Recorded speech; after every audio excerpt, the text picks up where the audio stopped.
Em nome do IRI, da PUC-Rio e da boas-vindas a todos aqui no nosso evento sobre o Acordo Mercosul-União Europeia e os paradigmas de interação regional no contexto atual da atual ordem global. Estamos muito felizes de ter aqui conosco. Eu vou só muito rapidamente falar quem a gente tem o senhor Jan Freigang, do Consulado da Alemanha, a senhora Caroline Mouchard, do Consulado da Bélgica. Eu acho que o nosso colega espanhol ainda está chegando. O senhor Eric Talon, que representa a França. O Jörg Gunnar, dos Países Baixos. E temos o senhor Sérgio Chamoni, que é o honorário da Finlândia. E a nossa colega sueca também, que está atuando. Timing perfeito. O senhor Fernando Fernandes Arias Nuessa, da Espanha. E temos também a nossa colega André Ribeira Rockman, que se junta a nós aqui virtualmente. E a mesa será moderada pelo professor Florian Rockman, do Departamento de Direito. Bom, além de se inserir numa tradição que nós temos aqui no IRI, de marcar sempre o Dia da Europa, no 9 de maio, junto com os nossos parceiros e amigos diplomáticos, esse ano a data coincide também com a entrada em vigor do acordo comercial entre o Mercosul e a União Europeia. E a gente está vivendo nesse momento tempos de grandes mudanças e instabilidades na ordem mundial securitária, e a busca de estabilidade, ressalta para vários observadores, tanto na Europa quanto na América Latina, a importância do nível regional nessa busca de cooperação.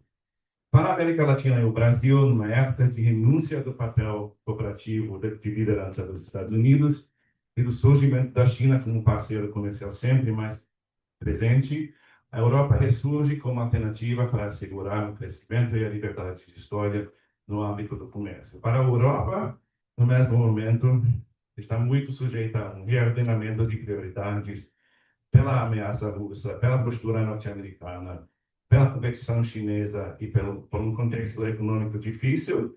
A abertura do acordo entre a União Europeia e o Mercosul representa um marco importante num processo demorado de recomposição de laços de cooperação. A gente aqui está muito feliz de poder contar com nossos parceiros diplomáticos e os nossos colegas, como a Andrea, para realizar esse debate e trazer essa conversa para o Rio. Muitos de vocês já sabem o quanto a Andrea também está ativa aqui para trazer os estudos regionais, os estudos europeus aqui para o Instituto, como através de iniciativas como a Rede João Monnet, o EULAC, e é um grande orgulho poder contar tanto com os nossos amigos diplomáticos quanto com essa expertise de dentro de casa aqui no IRI, e eu desejo uma excelente roda de debate aqui, e eu entrego aqui rapidamente para o diretor aqui da CCCI, o Ricardo Bojanga, para falar um pouquinho também da iniciativa da universidade.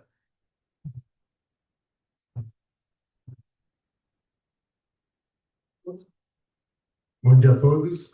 Obrigado, Caio, pela palavra. Saudações para os nossos colegas diplomatas que estão aqui hoje conosco. Muito obrigado pela presença. Em nome da Cooperação Internacional da PUC do Rio, é sempre bom ter uma aproximação com os representantes consulares. Eu preciso dizer que a Europa é o principal destino dos alunos da PUC agora. A gente teve uma mudança de ventos. Os Estados Unidos, como o Caio falou, tinham a preponderância dessas escolhas, mas agora a gente está vendo que alunos estão mais nessa ideia de Europa e alguns países com muitos alunos, alguns países com menos alunos, mas essa é uma, de verdade, oportunidade muito boa para que a gente possa reforçar essa ideia da Europa como parceira acadêmica também nesses tempos de reformulação global. A CCCI é o órgão responsável aqui pela cooperação, que diz respeito à mobilidade de alunos, mas não só a mobilidade de alunos, também nós fazemos uma parte que os professores que vêm visitar também a universidade, a gente dá suporte com a parte de housing, visto, se for necessário, Então, isso é bom que os departamentos saibam que a gente pode ajudar nesse sistema. Temos isso muito bem estruturado lá. E para os alunos que estão aqui hoje, vocês estão convidados a passar na CCCI e descobrir os destinos que temos na Europa, para que vocês possam escolher melhor as oportunidades e garantir que encontrem instituições que se alinham com o seu curso e com a proposta de intercâmbio que vocês têm para fazer. Então, sem mais delongas, muito obrigado mais uma vez pela presença aqui e coloco a CCCI, que é a Cooperação Internacional da PUC, à disposição de todos vocês para qualquer coisa que vocês precisem. Tá bom? Bem-vindos mais uma vez. Obrigado.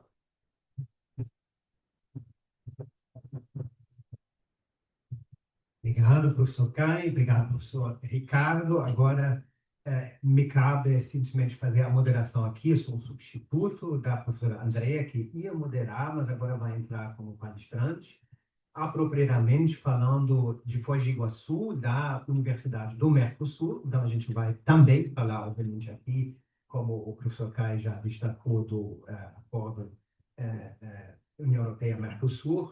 Eu acho que fui convidado por parte né, provindo aqui do Departamento de Direito, simplesmente porque meu principal e quase único papel hoje vai ser manter o tempo. Infelizmente, né, para a gente agilizar, inclusive possibilitar debate, etc., a gente determinou que cada palestrante vai começar com uma rodada inicial, uma tour de table, né, como se diz nos agenciamentos europeus.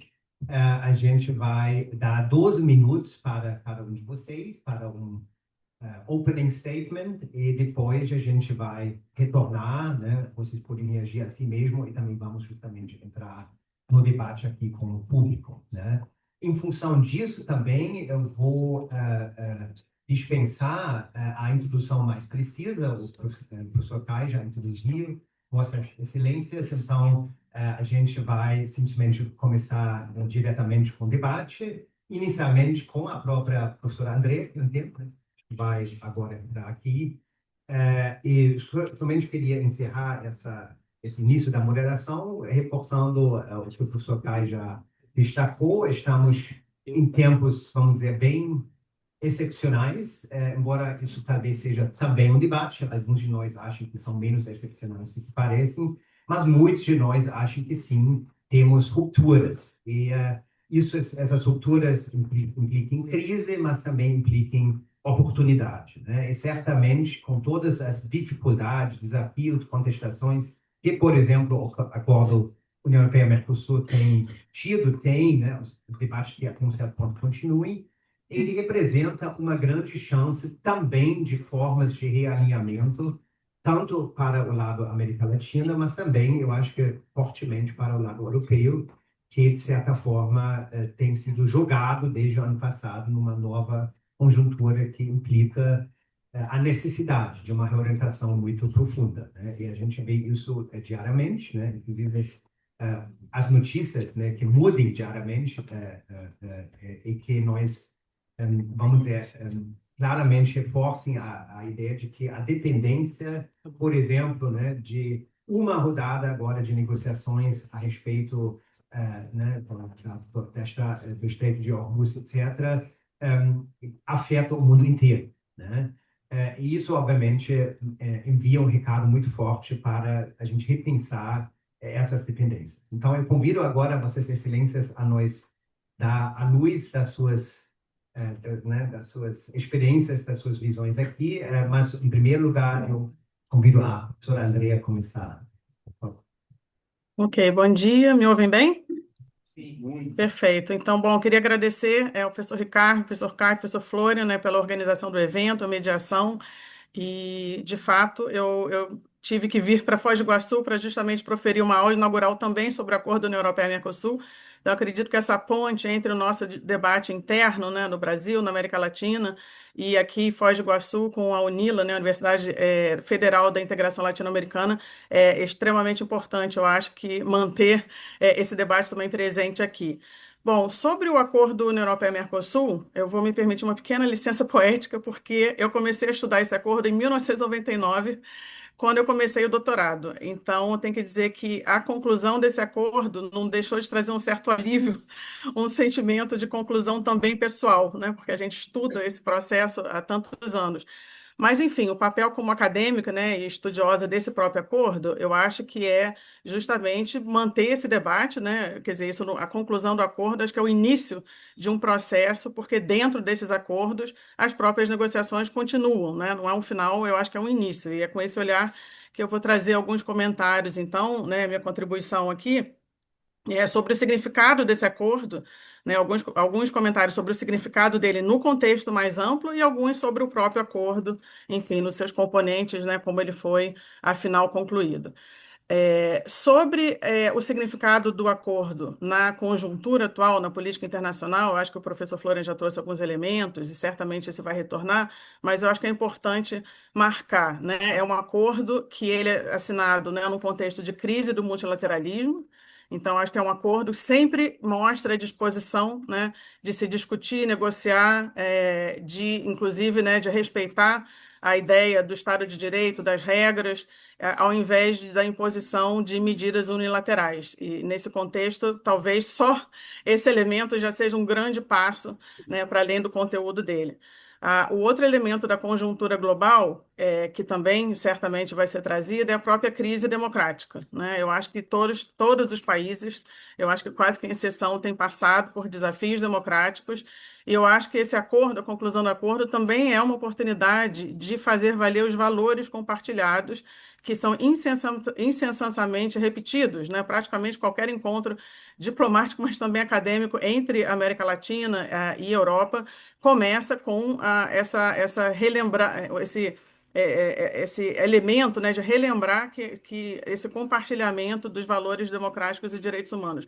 No entanto, né, um dos motivos da própria crise democrática é uma percepção geral de que nem sempre esses valores são implementados, são vividos. Eu acho que fazer valer essas palavras é essencial nesse contexto, né, para o resgate do multilateralismo e para o resgate das democracias nos nossos países, individualmente também. Então, são dois elementos mais conjunturais. Aí eu queria trazer dois elementos também nessa fala inicial do próprio acordo. É um acordo que ele foi negociado justamente praticamente 26, 27 anos, foi, enfim, momentos de quase conclusão e retorno. Eu acho que talvez alguns pontos vão ser trazidos aqui, posteriormente, mas eu acho que tem duas questões centrais por trás desse acordo, né? Um é o significado dele para o desenvolvimento, para a questão do desenvolvimento hoje, na Europa, e aqui desenvolvimento, claro, hoje, né, desenvolvimento sustentável, mas a questão do crescimento também, do desenvolvimento, da inclusão, e eu acho que é um acordo que ele já tem vários elementos, né, mas ele realmente precisa, e precisa haver uma percepção da população para além dos agentes políticos, que ele é um acordo que vai contribuir para a diminuição de assimetrias, vai contribuir para a inclusão, criação de empregos, América Latina e também Europa, certamente, né, inclusive que também passa por aumentos, né, das assimetrias internas. Eu acho que esse acordo ele tem esse potencial. Ele tem um potencial porque tem um elemento novo do desenvolvimento sustentável nessa última versão, se a gente compara com a primeira versão, seja na questão de energia, seja na questão, enfim, de transição energética ou de modelo de desenvolvimento sustentável. Mas ele precisa, eu acho que essa percepção tem que ser muito clara para atuar, inclusive, um debate que já existe muito forte na própria academia de que ele pode vir a reproduzir um modelo extrativista, porque é muito em voga a discussão sobre minerais críticos, sobre esses insumos, e essa é uma questão muito sensível na América Latina e Caribe. Eu acho que é importante, né, do lado europeu, essa sensibilidade de que essa não pode ser a mensagem do acordo, que ele tem que ser mais do que exportar commodities. E o segundo elemento é que eu acho que esse é um acordo também, né, que ele, para fazer valer a democracia, ele precisa também ser legitimado. E a gente sabe que o processo de ratificação desse acordo ele foi extremamente debatido na América Latina, nos países do Mercosul, também na Europa, né? E eu acho que há ainda um desafio à frente, né? Nós fizemos o dever de casa, vamos dizer assim, entre aspas, né? Nos países do Mercosul, ele foi ratificado, né? Todos os países ratificaram. Esse era o compromisso para que ele entrasse efetivamente em vigor agora no 1º de maio. E falta aí num processo, né? Que talvez vai ser interessante ouvir a posição dos outros membros da mesa. Falta ainda ser uma conclusão de um processo, né? Porque ele foi um formato bem ad hoc, né? Foram aberto em dois, no acordo de parceria, no acordo interim, provisoriamente implementado. Então, eu queria até ouvir, né? Eu acho que é importante a gente mostrar para a sociedade que esse acordo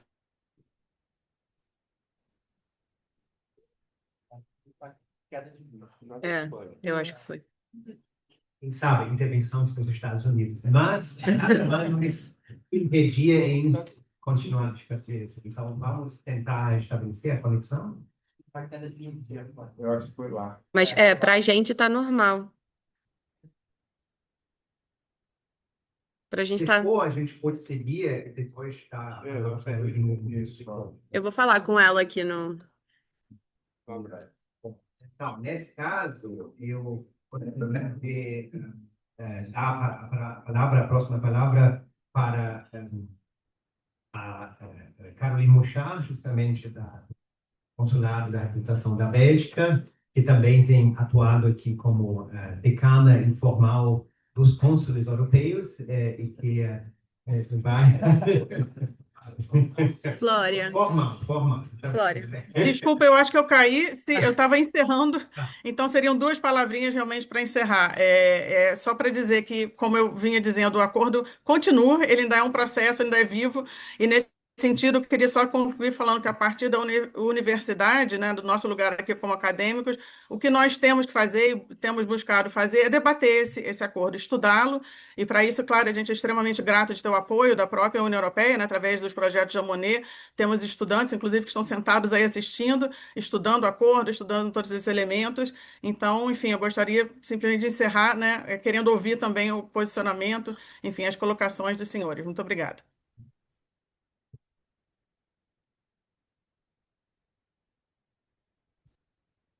Perfeito. Obrigado. Então, agora passo a palavra para a cônsul Caroline para justamente começar Embaixo. esse debate. Embaixo.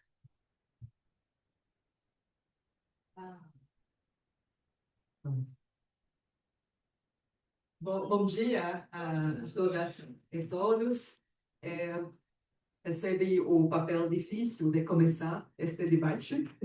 Sou Caroline Mouchard, a cônsul-geral da Bélgica, e sou a decana do Corpo Consular do Rio de Janeiro. Mas não sou decano do Grupo Europeu, é meu colega Jan Freigang, o protocolo é importante.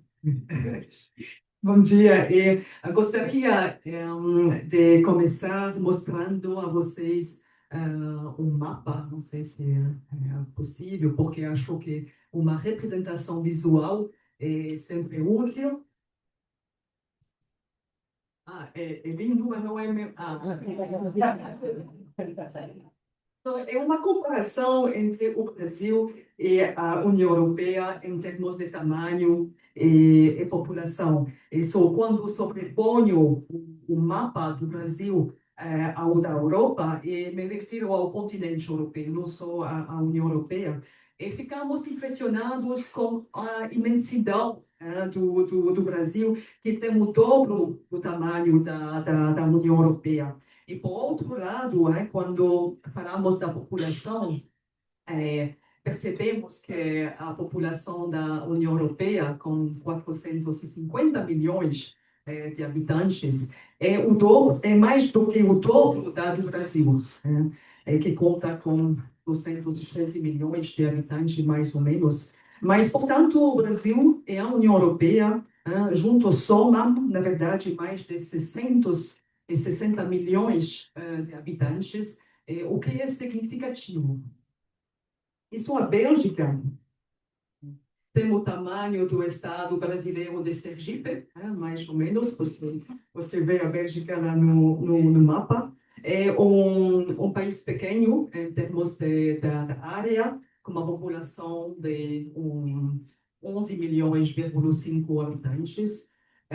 A Bélgica faz parte dos membros fundadores da União Europeia é nossa capital, Bruxelas, que, como vocês sabem, abriga a Comissão da União Europeia e várias instituições europeias.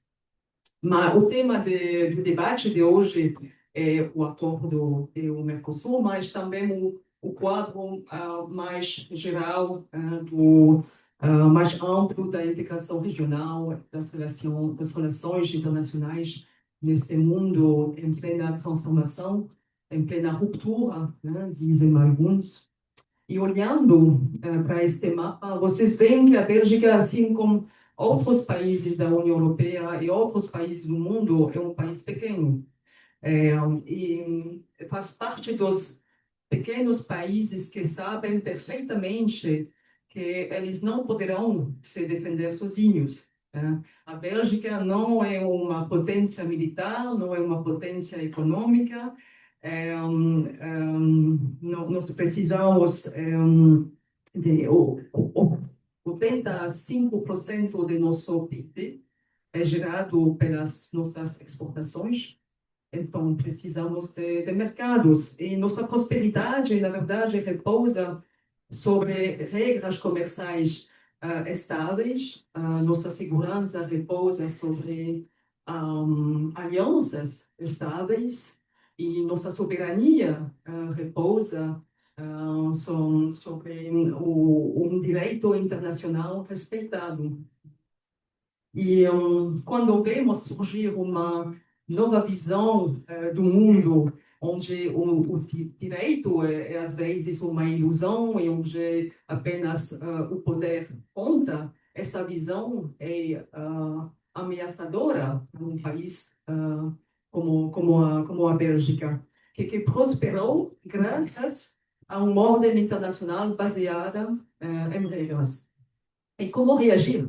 Como reagir como Bélgica, como reagir como a União Europeia? Acho que é o tema do momento na Bélgica, não só na Bélgica, naturalmente, os acontecimentos, os conflitos, tudo acontecer tão rápido que nem sempre temos o tempo para tomar distância. Mas gostaria de destacar só alguns pontos que têm surgido nos discursos dos nossos ministros recentemente.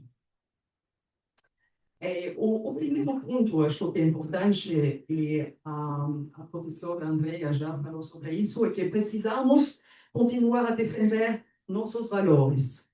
Não devemos ter medo de fazê-lo, muito pelo contrário. São valores que compartilhamos com os outros países da União Europeia, mas também com países como o Brasil, a democracia, o respeito dos direitos humanos, a soberania dos Estados, o direito internacional.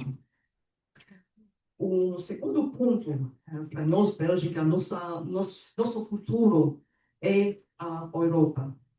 O projeto europeu é a melhor resposta que nosso continente já inventou para enfrentar, para combater os demônios do nacionalismo da guerra.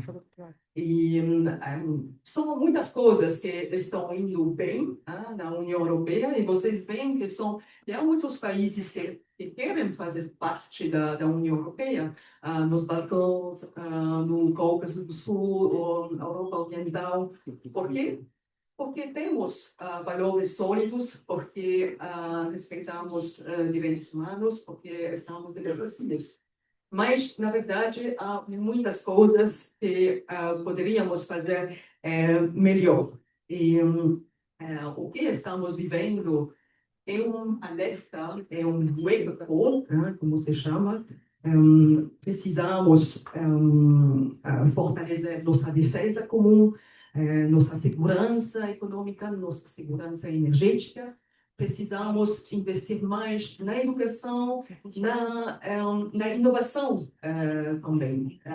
E nosso primeiro-ministro Bart De Wever fez um discurso forte no Fórum de Davos em fevereiro passado, E no que diz respeito à questão da inovação, das novas tecnologias, ele dizia, não, nós podemos reclamar da hegemonia da China, da hegemonia dos Estados Unidos, mas o fato é que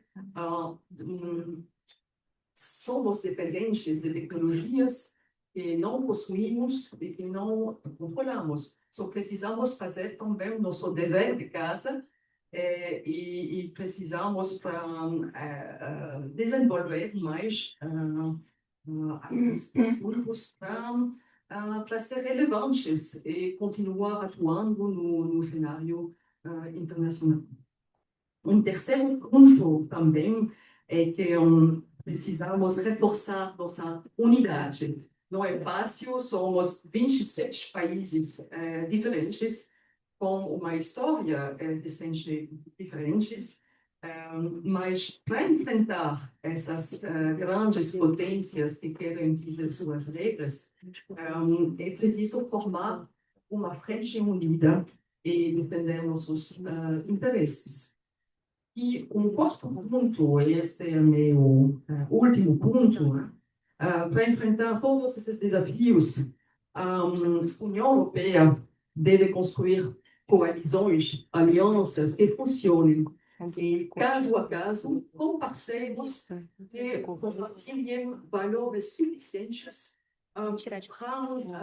conosco para agirmos juntos. E o Brasil é um país com quem podemos construir estas coalizões. E o acordo EU-Mercosul é um passo à frente para aproximar o continente europeu ao EU-Mercosul e construir pontos de convergência, não apenas comerciais, mas políticos também. Trata-se de um acordo que divide os europeus, como vocês sabem, mas que representa também grandes oportunidades para nossos países e para nossas empresas. E acho que, além do acordo EU-Mercosul, acredito que possamos estabelecer, fortalecer outros tipos de cooperação entre a União Europeia e o Brasil. Estou pensando em cooperação na área da luta contra mudanças climáticas, na área das energias renováveis. Estou pensando também em cooperações acadêmicas. Fiquei surpresa ao ver que há tantos alunos estrangeiros que estão estudando na PUC este ano, e acho que esses intercâmbios são muito importantes porque vocês são os tomadores de decisão de amanhã, vocês são os empreendedores de amanhã. Eu acho que é importante que tenham uma visão aberta, que os jovens brasileiros conheçam a União Europeia, que os jovens europeus conheçam o Brasil. Acho que essa é a melhor maneira de construir ou de iniciar um diálogo construtivo de longo prazo. Obrigada.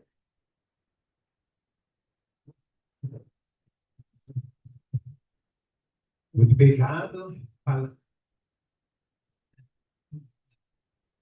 Palavras muito introdutórias boas, inclusive, né? A senhoria mencionou não devemos ter medo, né? Que tem ressonância, inclusive aqui na PUC, né? Porque recentemente o Papa Leo também articulou essas palavras diante, né? O seu grande, o nosso todo grande futuro ao norte daqui. E justamente agora passamos de um país no contexto europeu, entre aspas, pequeno, para um país no contexto europeu, entre aspas, um pouquinho maior, mas se a gente coleciona, já saiu o mapa, também não passa muito, eu acho, mais ou menos o estado de São Paulo, né? Ou alguma coisa. Certamente a Alemanha acaba diversas vezes na Grande Amazônia, por exemplo. Então, passamos, no entanto, agora para o cônsul Jan Feigang. Muito obrigado. Bom dia a todas e todos. É um grande prazer estar com vocês hoje, não é Dia da Europa hoje, vai ser no sábado, mas esse evento tem como tema o Dia da Europa 2026. Eu sou Jan Freiberg, consul-geral da Alemanha aqui no Rio, e eu acho que o Dia da Europa, neste ano, é um Dia da Europa verdadeiramente histórico.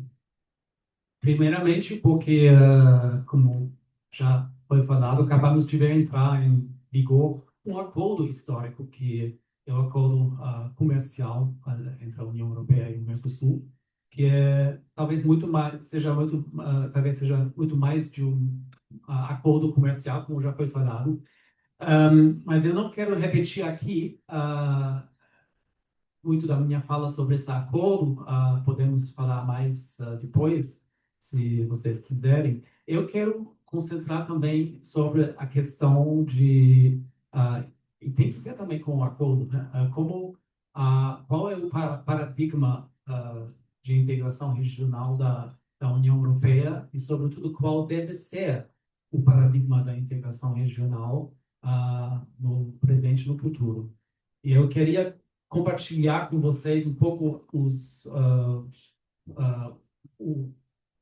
estado do debate na União Europeia, com a posição do meu governo da Alemanha sobre essa questão.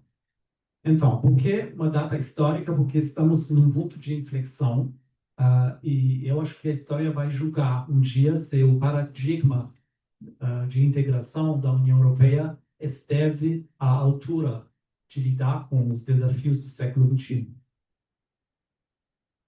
E acho que o ponto principal é que temos tomar consciência de que nosso paradigma de integração, que funcionou muito bem durante muitas décadas, tem que mudar de forma fundamental.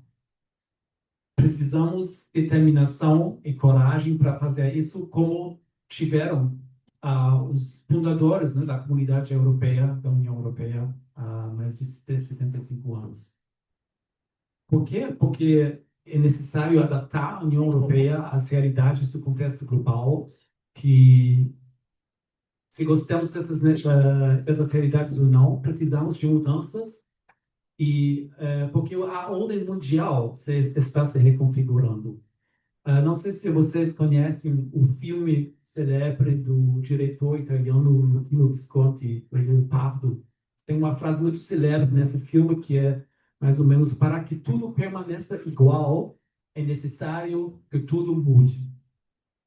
Agora, não queremos que tudo permaneça igual, né? Mas queremos preservar as conquistas na nossa civilização, as nossas democracias, o nosso jeito de viver. E eu quero colocar aqui alguns pontos que o nosso ministro de Relações Exteriores sugeriu ontem em um discurso sobre a reforma da União Europeia. Muito rápido, né? Primeiro ponto. Precisamos de uma cooperação reforçada também na política exterior de segurança. O que é cooperação reforçada? Significa que não necessariamente temos que fazer tudo os 27, porque às vezes não podemos encontrar um consenso e devemos ter essa possibilidade de avançar os países que estamos prontos. O princípio da unanimidade não deve se tornar uma ferramenta de blocagem, que pode também se tornar uma ameaça existencial da nossa segurança, se por alguma razão um Estado-membro pode bloquear.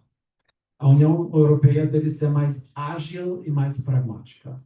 Segundo ponto, no mesmo sentido, e isso é realmente fundamental, precisamos de decisões de maioria qualificada também na política exterior de segurança. O objetivo sempre vai ser o consenso, obviamente, de todos os Estados-membros, mas não podemos nos permitir mais que isso signifique um menor denominador comum. Um poder de veto de cada membro e para cada decisão. Isso paralisa a capacidade de ação efetiva e vamos pensar no objetivo do princípio de unanimidade. Sempre foi a proteção da soberania nacional para as questões essenciais, mas que soberania nacional estamos falando se não existe uma capacidade de ação coletiva na União Europeia, num mundo em que os Estados nacionais, e não só a Bélgica, também a Alemanha, ficam pequenos para enfrentar os desafios sozinhos. Terceiro ponto, precisamos de um perfil mais coerente da União Europeia na política exterior. Então, temos que consolidar as competências da União Europeia na ação exterior, porque hoje temos o Serviço Europeu para a Ação Externa, que é o serviço diplomático, temos a Comissão Europeia, que tem também muitas competências na ação exterior, que possui os recursos relevantes na política, por exemplo, de comércio, de desenvolvimento, da energia, da ação climática, da implementação de sanções econômicas. Então, estamos falando de adaptar uma estrutura institucional que tem 15 ou 20 anos e que não corresponde mais às necessidades de hoje. Então, isso é necessário para tornar a União Europeia mais contundente e mais estratégica.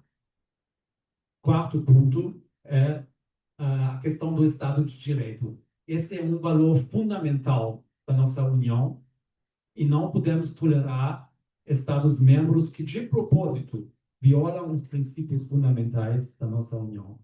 Então, por isso queremos aproveitar desse momento, fortalecer a condicionalidade, ou seja, quem quiser receber verbas da União Europeia não pode infringir os nossos valores essenciais comuns.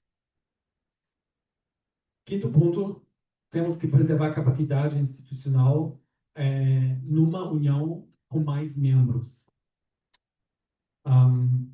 Porque a União Europeia, como vocês conhecem, foi concebida para uma união de 15, 20, talvez 25, 27 Estados-membros. Mas estamos em frente a uma realidade de alargamento. A União Europeia vai crescer mais e deve crescer mais. Porém, uma Comissão Europeia com 30, 35 comissários, ou seja, ministros, fica grande demais. Então, dentro dos tratados da União Europeia, já temos a opção de uma comissão com menos comissários, não necessariamente um comissário por Estado-membro. Isso temos que implementar e também vale para o Parlamento Europeu. Não pode crescer sem limite. E sexto e último ponto, temos que enxergar o alargamento da União Europeia no futuro mais como um processo gradual, que muitas vezes foi um processo muito longo, muito complicado, por boas razões, obviamente, mas precisamos de processo de alargamento mais ágeis também, para nossa credibilidade e para nossa capacidade de ação e de sobrevivência no mundo onde a Europa tem que ser um polo forte de democracia, de prosperidade, de abertura ao mundo. Então, se pensarmos o processo de alargamento como um processo gradual, com vários níveis que podem preceder a adesão completa, isso significa que podemos agilizar os tempos, atender também às cautelas que alguns países membros têm e fortalecer os princípios de cooperação leal e de condicionalidade. Por quê? Porque temos que entregar resultados concretos agora para países como a Caroline já mencionou, os Balcãs Ocidentais, que já esperam muito tempo, receberam uma perspectiva de integração há décadas. E é óbvio também que uma adesão da Islândia, quem sabe, né? Um referendo neste ano ainda, ou talvez algum dia da Noruega, seria muito bem-vinda. Então, esses foram alguns pontos de reflexão, como desenvolver mais o paradigma de integração regional. E eu falei no início que eu acho que é a hora da União Europeia, porque vivemos num mundo, numa era que o paradigma da integração regional e da cooperação multilateral baseada em regras vem sendo desafiado pelo paradigma da força. e do Vale Tudo. A gente na Europa e também em todos os países que não querem viver no paradigma da força, no paradigma do Vale Tudo, a gente pode escrever o nosso destino. Por isso, acho que esse dia da Europa não é só um dia de comemoração da Declaração de Schuman, das conquistas da integração regional da Europa nas décadas passadas, o Tratado de Paris também, que institui a Comunidade Europeia do Carvão e do Aço há 75 anos. Isso foi o fundamento de um dos projetos de paz, isso temos que lembrar, projeto de paz mais bem-sucedidos da história da humanidade, mas é também um chamado de ação para transformar o nosso paradigma. O carvão e o aço hoje são as terras raras, o lítio, o samário. E a integração econômica regional hoje deve ser acompanhada de uma integração interregional, como vemos com o acordo União Europeia-Mercosul, de outros acordos de comércio que a União Europeia está trabalhando, e também de uma política integrada de segurança e de defesa, com poder de dissuasão efetivo para proteger o nosso modelo democrático e liberal. Todos sabemos que não vamos conseguir reduzir as dependências nas cadeias de suprimento como países individuais, como mercados fragmentados. Temos que fortalecer essa ideia da União dentro da União, mas também com parcerias com os like-minded, como o Brasil, para chegar a uma massa crítica, para poder nós moldar as respostas às grandes questões do nosso tempo. Muito obrigado.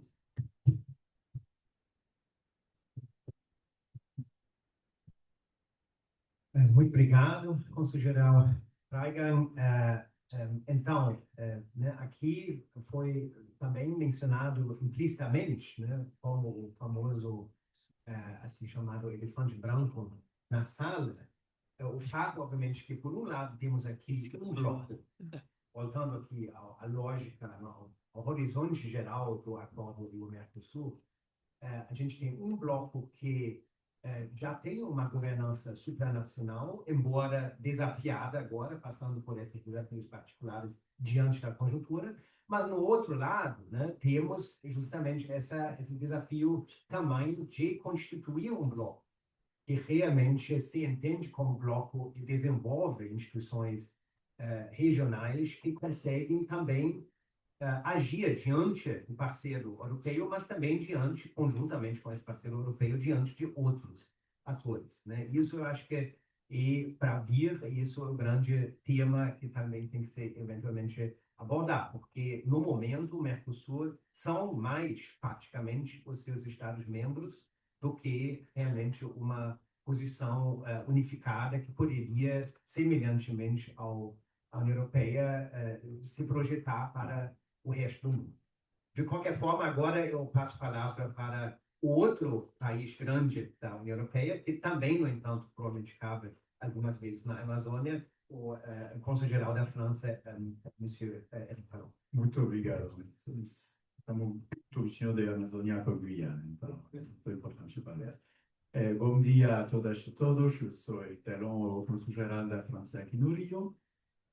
Só para começar, quero lembrar que um mundo onde todos parecem obrigados a escolher entre a submissão ou ao confronto, a Europa traz um caminho em que o respeito pelas soberanias e pelo direito internacional são os pilares fundamentais. É importante lembrar que a civilização europeia foi forjada ao longo de 2 milênios de conflitos, reconciliação, fracassos, renascimentos. Foi no coração do continente europeu que nasceu um dos projetos políticos mais ambiciosos da história, a construção da União Europeia. Diante da concorrência mundial, quero também lembrar hoje a atratividade da União Europeia não diminui. 10 países são hoje candidatos à adesão à União Europeia, que outro projeto político é tão atraente hoje, que outro projeto gera tantos benefícios. Hoje, os cidadãos europeus vivem livres, vivem mais tempo e melhor. Os europeus vivem, em média, 4 anos, é mais do que na China ou nos Estados Unidos. E a mortalidade infantil também foi significativamente reduzida. Então, trata-se de modelo, de balanço que é importante defender e promover, que estamos fazendo agora. Nesse contexto, para falar de política comercial, lembrar que a União Europeia é favorável aos acordos de livre comércio, mas procurará sempre proteger o seu modelo econômico. Precisamos assumir que não somos simplesmente um mercado que deve integrar-se, mas também uma potência industrial, comercial, que deve proteger-se. Desejamos proteger o modelo econômico europeu, mas respeitoso com o meio ambiente, a saúde do consumidor e os direitos humanos. Os valores europeus se refletem no nosso modelo econômico e devemos defendê-los também nesse âmbito. Assim, a Europa conseguiu reduzir suas dependências e ganhar soberania nos domínios da energia, da defesa, do digital, da saúde, da alimentação, da pesquisa e da inovação. Como se concretiza essa proteção? Por meio de uma preferência europeia assumida na indústria, por meio de cláusulas de salvaguarda e mecanismos robustos de proteção de nossos interesses no comércio. Para além de simples mercado, é preciso pensar na Europa como uma potência comercial de 450 milhões de habitantes e consumidores. E assim a Europa quer respeitar os outros e ser respeitada, que fazemos com esse acordo hoje com o Mercosul. E também o que fazemos hoje com várias prioridades, uma defesa europeia que possibilite uma defesa da paz e do direito internacional, o que fazemos desde 2022 com o conceito de autonomia estratégica. Também com modelo que proteja modelo democrático, lutando particularmente contra a desinformação, e como uma prioridade a inovação, que é muito importante para nossa prioridade. Então, para introduzir o tema, muito obrigado.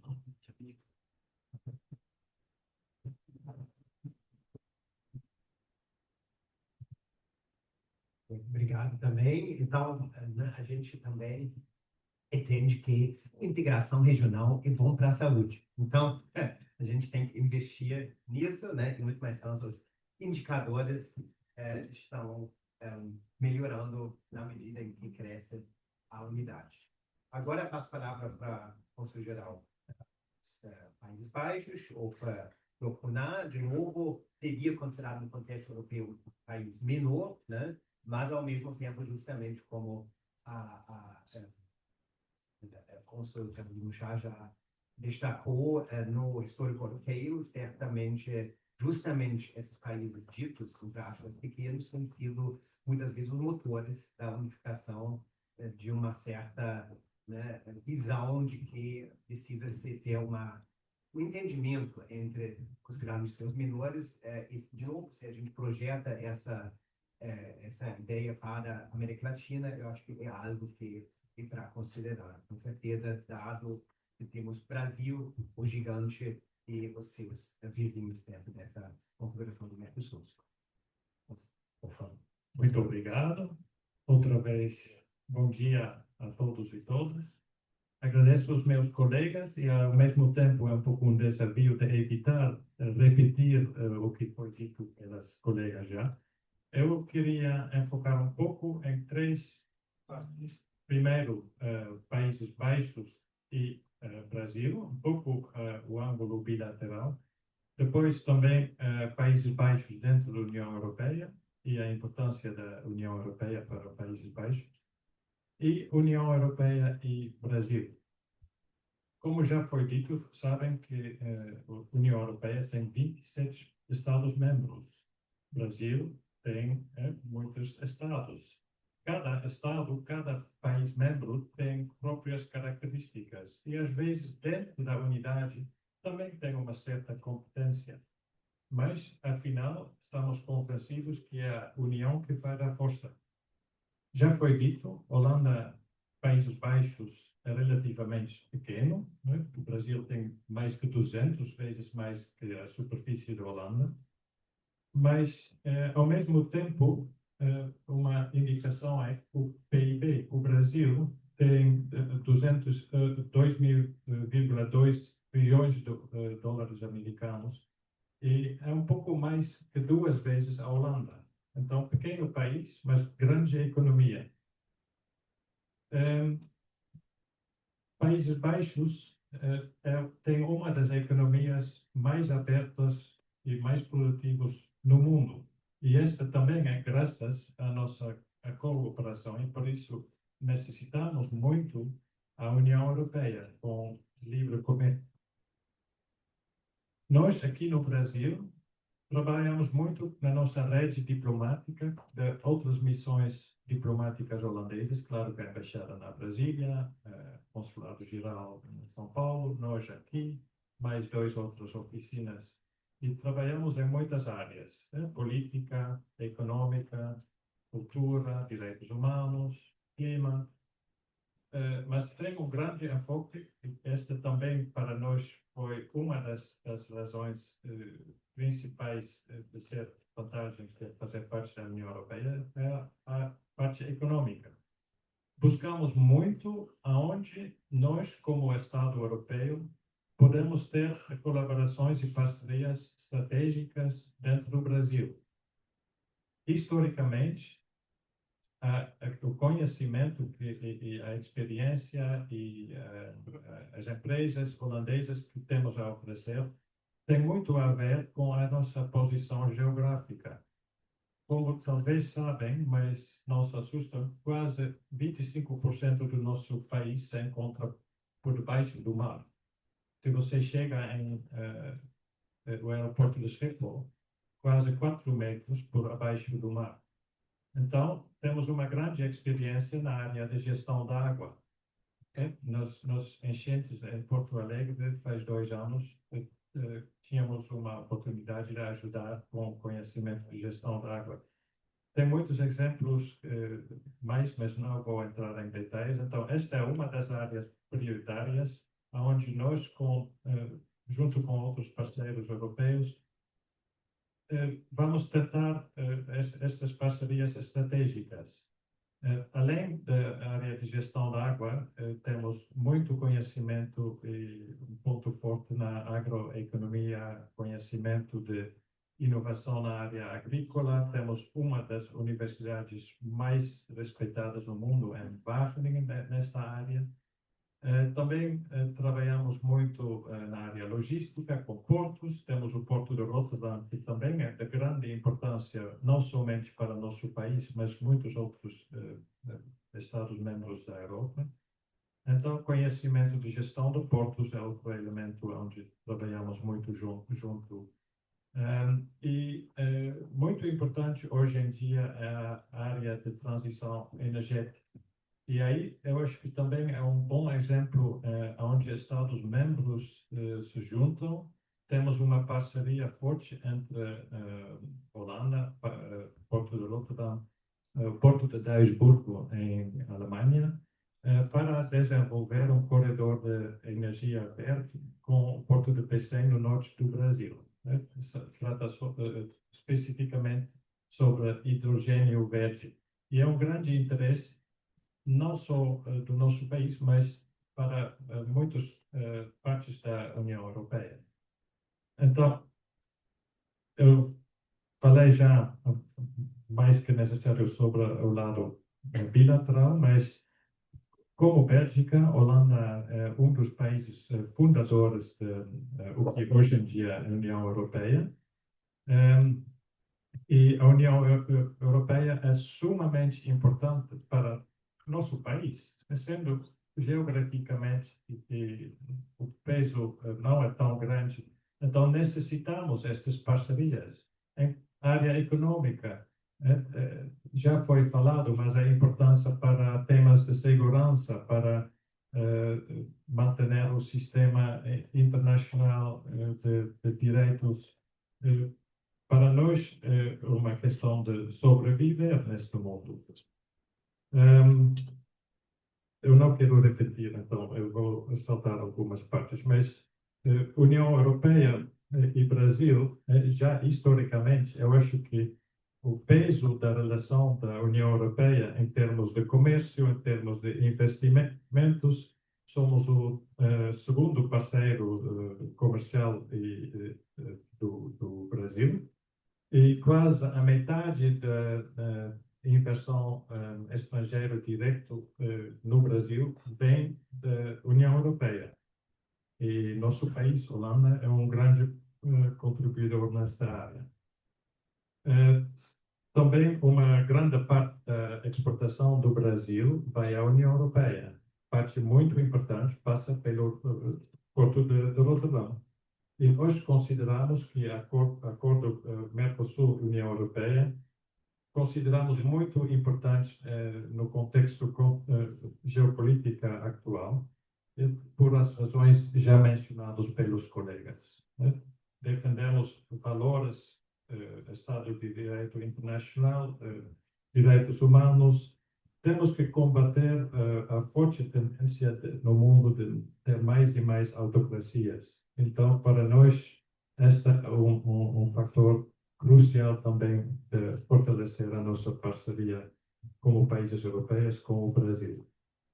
Claro que também, já mencionei, tem interesses mútuos de transição energética, onde o Brasil tem muito a oferecer, e também é muito importante para a União Europeia.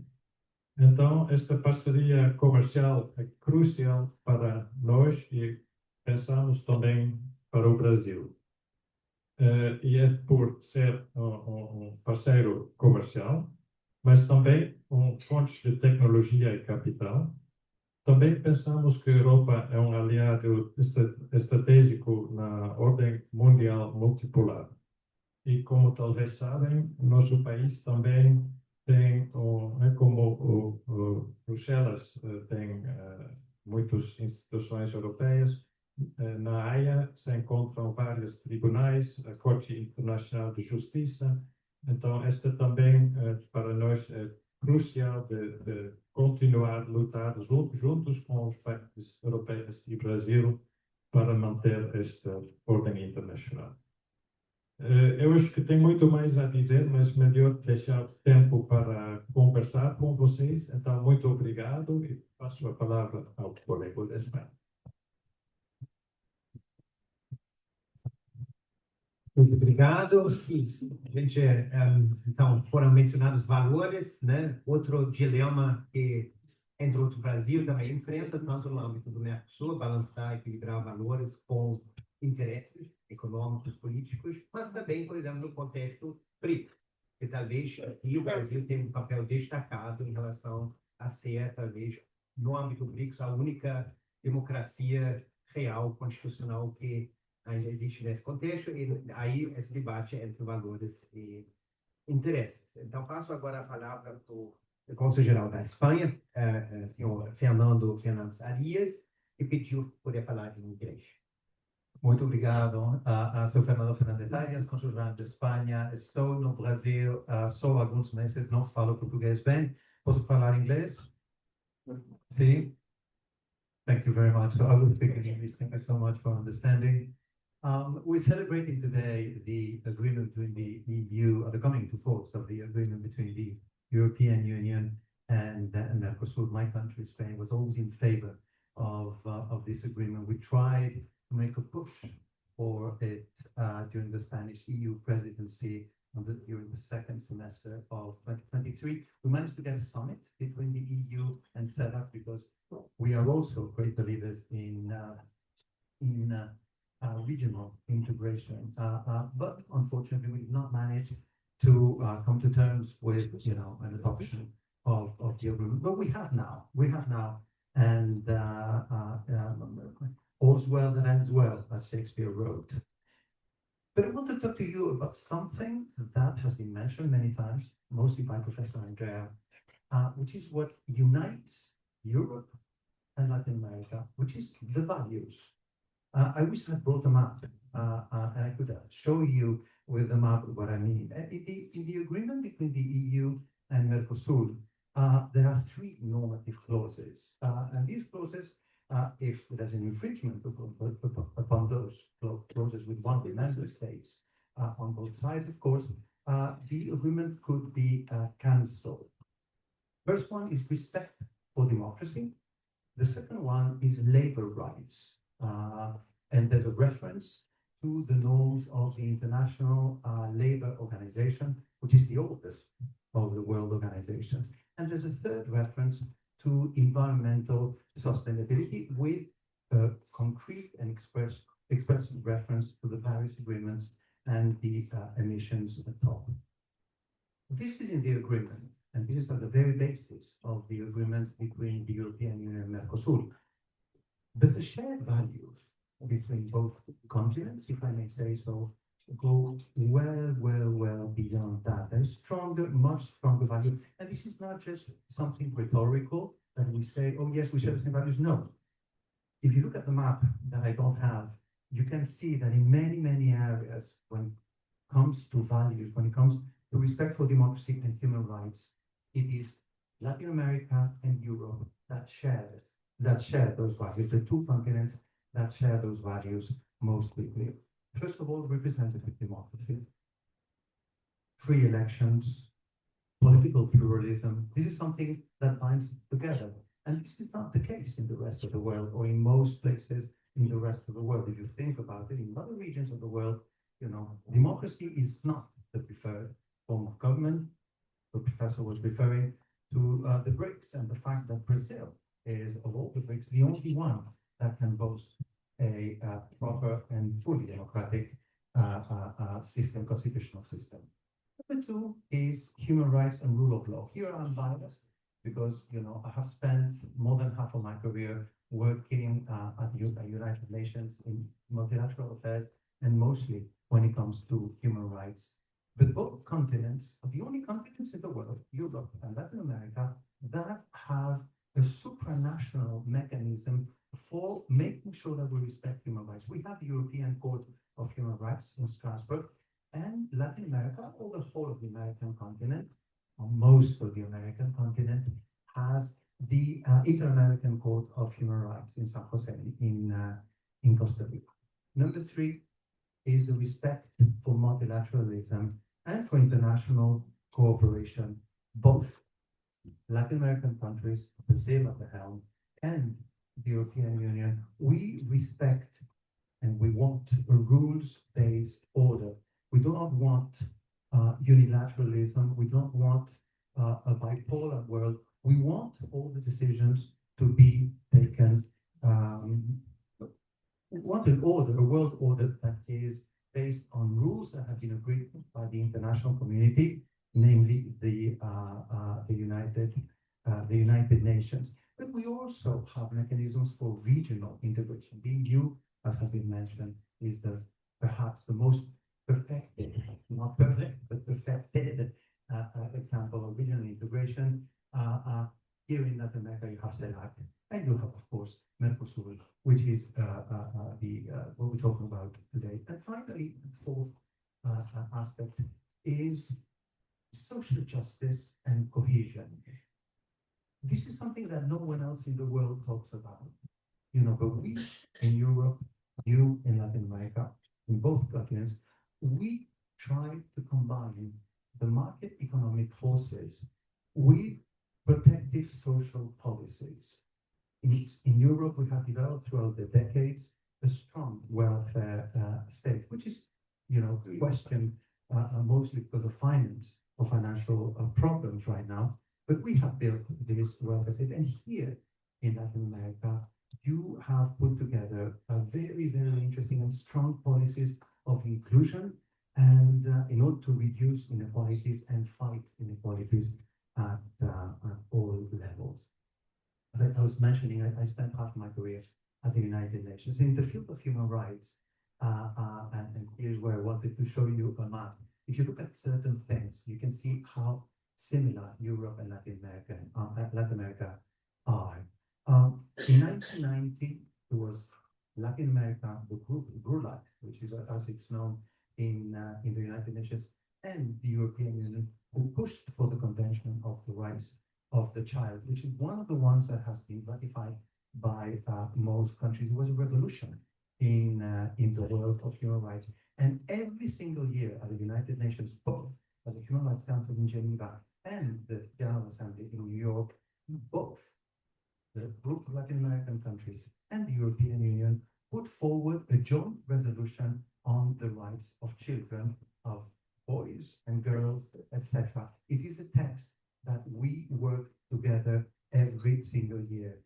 If you look, and my Dutch colleague was talking about the international organizations that are in this country. One of the most important is the International Criminal Court that was born in Rome by the Treaty of Rome in 1998, which is the one that tries and judges mass atrocities, crimes against humanity, etc. If you look at the map of countries that have ratified this treaty, you see once again the whole of Europe and almost the whole of Latin America, also Canada, and a few countries in Africa, in Asia, here and there. But the two big blocks are Europe and Latin America. And at the beginning of this century, I used to be human rights director of the Foreign Ministry in Madrid. We negotiated three important human rights instruments. The Convention on Enforced Disappearances, that was an Argentinian and Chile initiative that the EU immediately picked on, and we negotiated as two groups, Latin America and Europe, with the rest of the world.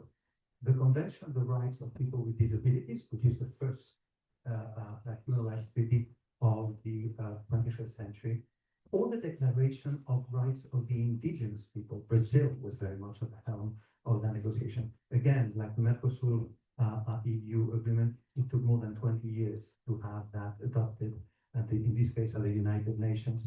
And again, it was mostly Latin American and European countries that were behind it. And I'm going to give you a final concrete example. 21 years ago, my country was the third country after the Netherlands and Belgium to approve a law on marriage equality, on same-sex marriage, and without legalizing same-sex marriage. And afterwards came other European, Latin American countries. In Latin America was first Argentina and then Brazil. So we tried to take this issue to the United Nations. This is very, very difficult. You have to bear in mind that in more than half of the countries of the world, homosexuality is criminalized. It is a crime. We took that to, we tried to take that to the United Nations, and it was impossible. We did it with our colleagues from Europe. It was impossible. It was perceived as some kind of post-colonialist imposition. You are imposing us our culture, etc. We couldn't do it. We could only do it and have the first declaration of the Human Rights Council in Geneva on the importance of non-discrimination on the grounds of sexual orientation when Brazil took the helm. We asked Brazil and South Africa, another country, the only, at the time, African country that had legalized same-sex marriage. We asked them, could you please lead on this issue? We do the work, we help you, but we want to do it and so on. And we managed to get a first declaration on the issue, thanks to Brazil. We managed then to create the figure of the rapporteur on sexual orientation and gender identity and so on. And this mandate is always being put into question in Geneva. And it is thanks to our partners in Brazil that we managed to keep it online. I just want to tell you all this because Europe and Latin America are a lot closer. We're far, geographically speaking. Only Brazil is much bigger than the whole of the European Union, as we saw in the previous map. A map in which, by the way, Spain and Portugal were left out for some reason, which shows how big Brazil is actually. Spain is as big, it's a little bit smaller than Minas Gerais. And we are the second biggest country in the EU after France. So just to give you an idea. But we are a lot closer when it comes to values. We're far, geographically speaking, but we are very close. And this is why the issue of values is so important. Thank you very much.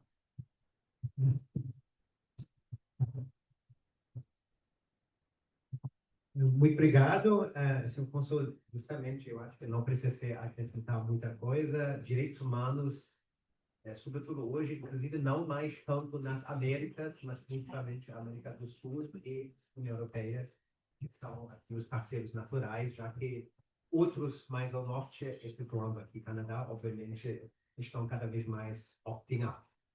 Né? Passo agora a palavra para o cônsul honorário da Finlândia, Sérgio Chamona, que justamente, junto com a cônsul honorária Letícia Santos, da Suécia, representa dois países na fronteira, inclusive na fronteira com um país que está atualmente beligerante, né, ativo, e dois países que, depois de consensos de mais de 70 anos de neutralidade, ou semi-neutralidade, no caso da Finlândia, agora são membros, tornaram membros da OTAN, então grandes mudanças. Exatamente. Bom, primeiramente, boa tarde a todos. Eu sou, além de tudo, também antigo aluno da PUC. É um grande prazer estar aqui. Bom, eu acho que o acordo Mercosul-União Europeia é um acordo importantíssimo em termos de juntar forças. Juntar forças assim, entre países que compartilham valores democráticos, como bem diz meu colega cônsul-geral da Espanha. Isso é muito importante. E eu acho que, além dele trazer benefícios financeiros, benefícios econômicos para os dois blocos, ele também traz a possibilidade de muitas melhorias aqui no bloco do Mercosul. Melhorias potenciais de práticas aduaneiras mais modernas, de práticas de transparência, de inovação. Enfim, ele pode ser uma grande oportunidade para melhorar as práticas comerciais entre o Brasil e o mundo. Então, ele é uma unanimidade na Finlândia. Todos os segmentos da sociedade finlandesa são a favor do acordo Mercosul-União Europeia. Foi difícil esse acordo sair. Muitos segmentos da sociedade lutaram por ele, não só os diplomatas que negociaram muitos anos a fio para que ele saísse. Eu me lembro que, inclusive, por volta do ano de 2020, ele praticamente estava saindo, mas haviam muitas oposições. E as oposições são muito justas, né? Porque as preocupações são reais de agricultura, de meio ambiente, nós, além dos valores democráticos que todos compartilhamos, também compartilhamos a importância de preservar a Amazônia. Isso é bastante justo. E em um determinado momento, que eu até participei, pela bandeira das Eurocâmaras, nós tivemos uma apresentação do embaixador da União Europeia, Ignacio Baños, espanhol, inclusive, que realmente falava dos grandes benefícios que esse acordo traria para os dois blocos, principalmente no cenário geopolítico, que não era tão ruim naquela ocasião, e hoje ainda mais relevante ainda, né? Mas que haviam obstáculos grandes, obstáculos na área de desmatamento da Amazônia, que a imagem que o Brasil tinha no exterior era muito ruim em termos de desmatamento. Mas para quem vive aqui, a gente vê que a situação não é assim tão grave. É preocupante, mas não é tão grave. Então, naquela ocasião, propusemos, dentre as câmaras europeias, de fazermos uma conferência internacional para levar à Europa a real situação da Amazônia, dos programas citados, etc. E para isso, nós convidamos todos os embaixadores da União Europeia. Na época, o vice-presidente da República era responsável pela Amazônia, ele participou da conferência, e essa conferência foi uma conferência importante, porque tinha como objetivo trazer soluções proativas para os problemas brasileiros de desmatamento e também levar informações reais, fidedignas da situação, dos desafios e como as empresas europeias poderiam contribuir com esse esforço.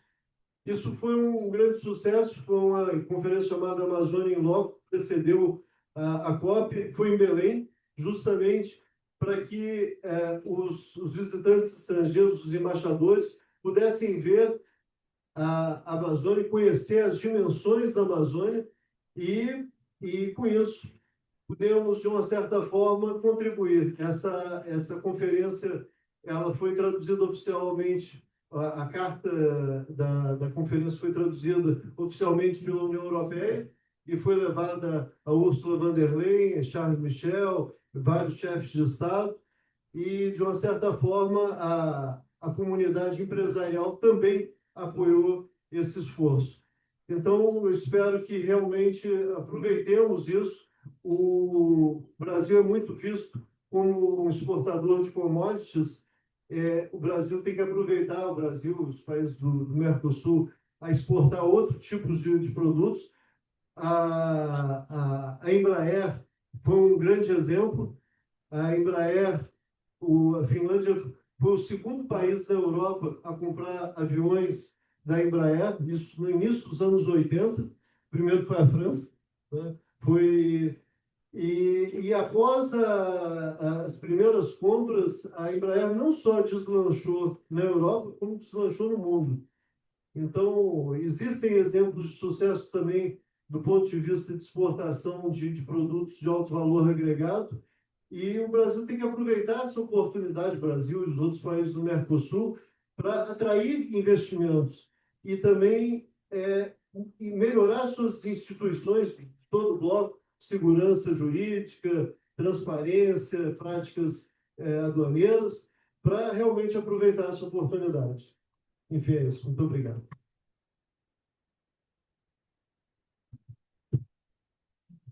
E para finalizar, muito obrigado.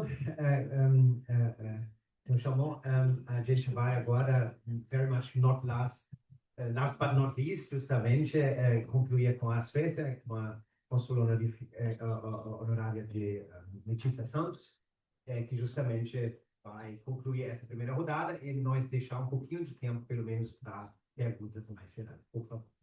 Muito obrigada, professor Flores. Bem, primeiramente, eu não sou a cônsul honorária, eu sou somente oficial consulária de promoção aqui do Consulado da Suécia, mas muito obrigada, professor Flores. Bom dia, boa tarde já, né? Boa tarde a todos e todas. Meu nome é Letícia Santos, eu sou oficial de promoção e consular do Consulado Honorário aqui da Suécia, no Rio de Janeiro. E é um prazer muito grande estar aqui hoje, porque há mais ou menos 10 anos atrás eu estava aí onde vocês estão sentando. Então, somos colegas de profissão. Eu tenho mestrado também em desenvolvimento internacional, estudos globais, com a Universidade de Utrecht, na Dinamarca. E hoje aqui estou na figura do cônsul para contar um pouquinho para vocês como a Suécia viu o acordo entre a União Europeia e o Mercosul. Bem, eu não quero ser muito repetitiva, acho que os meus colegas já deram uma contextualização bem robusta para vocês, mas uma coisa que eu queria pontuar é que esse acordo, ele abre um mercado, uma zona livre de comércio para mais de 70 milhões de consumidores. Isso é gigantesco e é muito notável. E para a Suécia, e principalmente para os outros países nórdicos, o acordo ele representa oportunidades sem precedentes, né? A Suécia é um dos países mais favoráveis da União Europeia para acordos de livre comércio. E ela também foi um dos países que mais pressionou para que o acordo entre o Mercosul e a União Europeia se tornasse realidade. Bem, no cenário geopolítico de hoje, que é muito interessante, muito diferente daquele que eu estudei há uma década atrás, a Suécia ela está escolhendo abrir portas enquanto outros países escolhem fechar essas portas. Isso é muito importante dentro do contexto que a gente vive hoje. Bem, queria pontuar também que o Mercosul não é apenas um acordo de tarifas. Ele é o encerramento de um ciclo e a abertura para uma nova era, que é uma era de integração. E essa integração, a Suécia, ela costuma enxergar a integração além de exportação de commodities. Ela constrói plataformas de cooperação estratégica, inovação e cooperação acadêmica. Bem, além disso, acho que um dos pontos cruciais do acordo do Mercosul e a União Europeia é a questão da sustentabilidade e do meio ambiente. E aí eu vou voltar um pouquinho para a fala do cônsul da Espanha, que pontuou a questão sobre os valores que a gente compartilha entre os dois blocos, né? E o terceiro, acho que foi o meio ambiente e a sustentabilidade.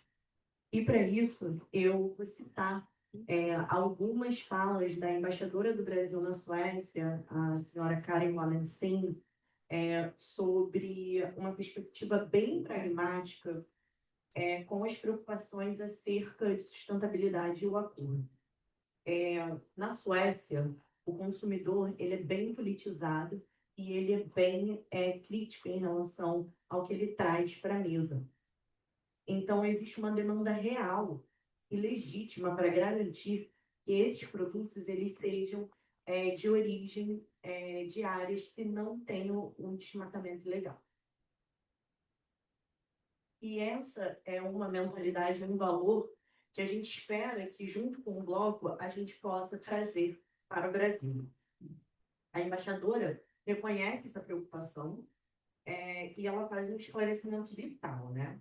E eu cito: todas as medidas para evitar o desmatamento já estão previstas dentro do acordo da União Europeia e do Mercosul. Ou seja, o que isso quer dizer para a gente, né? Isso quer dizer que o acordo ele não ignora o meio ambiente, pelo contrário, ele bota o meio ambiente no centro das negociações de comércio. E quando a gente ratifica esse compromisso, a gente traz a produção à luz na legalidade e da rastreabilidade desses produtos. O acordo ele cria um fórum permanente entre políticos e técnicos, que ali eles possam discutir práticas mais sustentáveis e mais de acordo com as fiscalizações. Sem um acordo, não tem muita influência. E com o acordo, a gente consegue combater os crimes ambientais de forma mais eficiente. Bem, do ponto de vista econômico, já mudando da questão ambiental, mas também tem a ver com a questão ambiental, e eu vou chegar nisso no fim da minha fala. Do ponto de vista econômico, o governo sueco, ele, por meio de alguns órgãos, vê o acordo como vital, principalmente para as resiliências das indústrias. A Suécia é lar de grandes empresas. Vocês sabiam que a Electrolux é sueca, a Volvo é sueca, a Saab é sueca, tem a ABB também e tem a Scania. Então, essas empresas elas já são consolidadas aqui no Brasil e já conseguem ter um mercado consolidado. Mas empresas novas, como a HM, que abriu semana passada, eu acho que aqui no Rio de Janeiro, vão ter outros espaços para poder trazer alguns tipos de produtos para o Brasil. Para além disso, a Suécia é um dos países mais inovadores do mundo. E o que isso significa? Isso significa que é um ambiente muito fértil para startups. E essa cooperação com o Mercosul, ela pode trazer esse ambiente também para o Brasil. O que são as startups? Skype é sueco, o Bluetooth é sueco, Spotify é sueco. E agora, uma série de unicórnios que surgem na Suécia que podem fazer uma grande diferença a partir do momento que ratificamos o acordo entre o Mercosul e a Suécia. Por que a Suécia é um país que é um boom de inovação? Porque ela traz a academia junto com a indústria. Então, dentro das universidades é onde a gente forma essa inovação, esse produto que vai para as empresas no final. Bem, voltando para a questão dos valores, eu queria dizer que no mundo, novamente, cheio de tensões geopolíticas, ter parceiros comerciais que compartilhem os mesmos valores é essencial. Valores democráticos e padrões de sustentabilidade que podem ser estratégicos para a segurança regional. Não somente para acordos comerciais, mas também a segurança regional. E um ponto central da política externa sueca é a convicção de que a sustentabilidade é um diferencial competitivo. A Suécia pretende ser uma das primeiras nações a ser livre de combustíveis fósseis até 2030.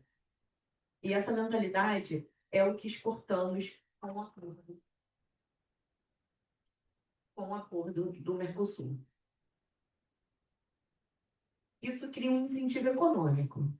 Isso não é só para que a Suécia seja o melhor país do mundo. Claro, a Suécia tem muitos desafios, mas ela entende que juntos, principalmente a questão do meio ambiente e do comércio, elas precisam andar de mãos dadas. E quando o produtor, aqui no Brasil, ele adota práticas sustentáveis, ele tem um privilégio de ter acesso a um mercado imenso na União Europeia de pessoas que demandam produtos que sejam de origem ecológica. Certo? Então, por exemplo, a carne na Suécia, ela já é bastante popular. Mas quando o consumidor ele vê que aquela carne é produzida de maneira sustentável, com certeza esse produto vai ganhar um espaço muito maior dentro do mercado sueco, por exemplo. E aí vem a escolha, competitividade. Ele vai comprar só um produto mais caro produzido em algum lugar ou ele vai escolher esse produto brasileiro? Bem, a nossa embaixadora, ela também ressaltou que o acordo ele dá essa clareza para qual os produtos que os consumidores estão escolhendo. Bem, para não me prolongar mais e ter mais espaço para os alunos perguntarem, eu estou muito curiosa para ouvir as perguntas, espero que alguns estejam realmente estudando o acordo Mercosul, porque eu acho que o que eu estudei há 10 anos atrás já não tem mais nada a ver do que está acontecendo hoje, já é um novo curso de Relações Internacionais. Eu gostaria de concluir agradecendo e gostaria de reforçar que o fechamento do acordo, após um quarto de século, é uma linha de chegada. Não é uma linha de chegada, mas sim um ponto de partida. Muito obrigada.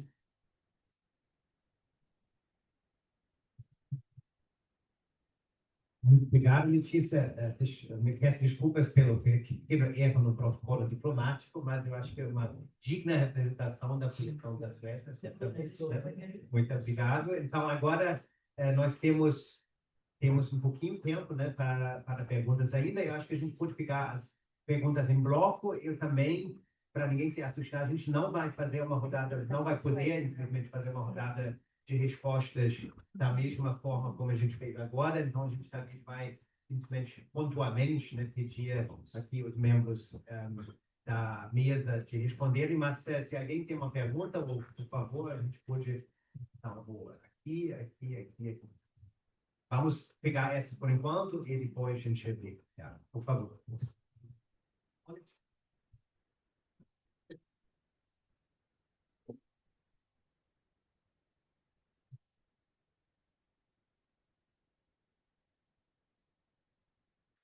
Boa tarde, meu nome é Luiz Felipe Capitano, sou colunista formado na UF e atualmente eu faço mestrado profissional em análise de gestão de políticas internacionais no IRI, aqui na PUC-Rio.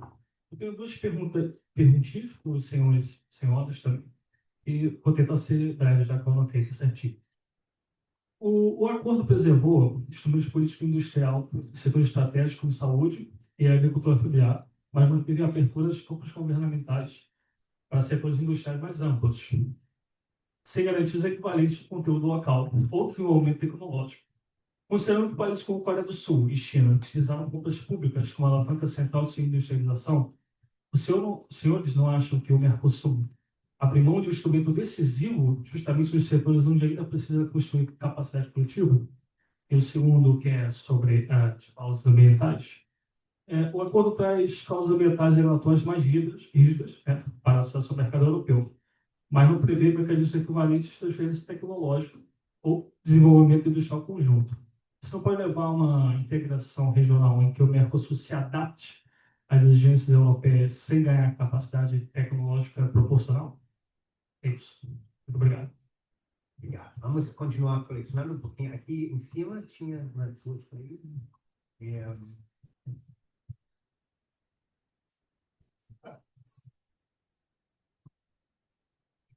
Boa tarde a todos e todas. O meu nome é Nima Farias, eu sou contadora, sou pós-graduada em Sociologia, Política e Cultura, aqui pela PUC-Rio, e Gestão e Auditoria Governamental, e também fui aprovada no mestrado em Gestão e Análise de Políticas Internacionais, mas ainda não ingressei.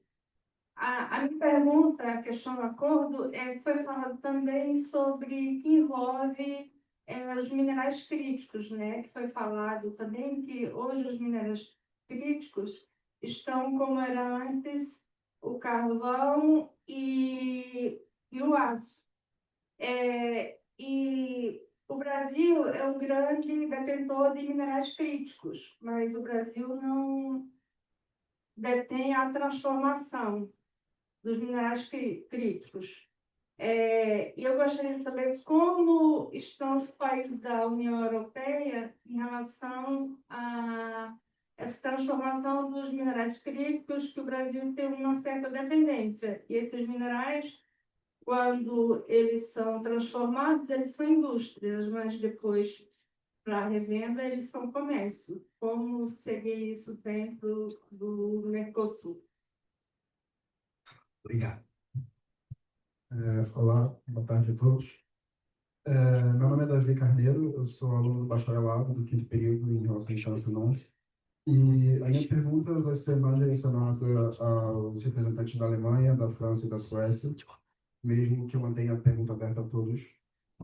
Essencialmente, dentro dos meus estudos do acordo, eu identifiquei a retirada de tarifas, por exemplo, de carros. E um dos meus questionamentos grandes nessa retirada de tarifas é que carros elétricos produzidos por empresas europeias essencialmente têm tido dificuldades de entrada em vários mercados pelo mundo.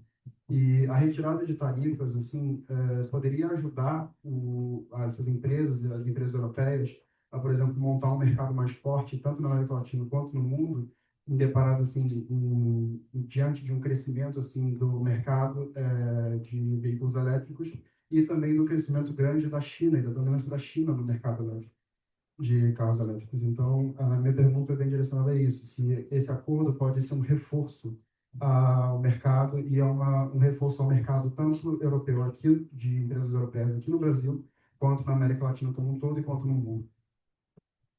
Obrigado. Olá, boa tarde agora. Eu sou João Pedro Guedes, sou estudante de Relações Internacionais aqui no IRI, estou no 5º período junto com o Davi. E são duas perguntas, mas todas voltadas no tema de cooperação, que foi um tema bastante abordado aqui, as oportunidades para novos assuntos de cooperar em outros assuntos. O primeiro é sobre cooperação para combate ao crime organizado, o crime organizado justamente visto como um obstáculo para se alcançar a justiça social na América Latina e tem representado nos últimos tempos um obstáculo para alguns países europeus. Então, se esse acordo entre a União Europeia e o Mercosul poderia representar também uma janela de oportunidade para o aprofundamento da cooperação ao combate ao crime organizado.